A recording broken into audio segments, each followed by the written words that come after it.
Hi guys, in front of me is Motorola Moto G13 and let me show you how to perform a soft reset of this device.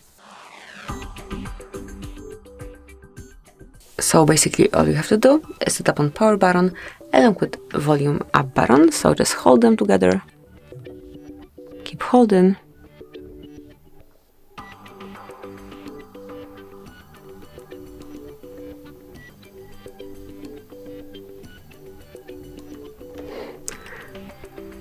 and now just select normal, tap on power button, and within a couple of seconds your device will be rebooted and should work in a normal way.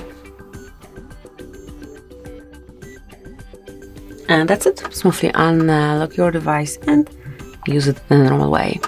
So thank you for watching. Please subscribe our channel and leave a thumbs up.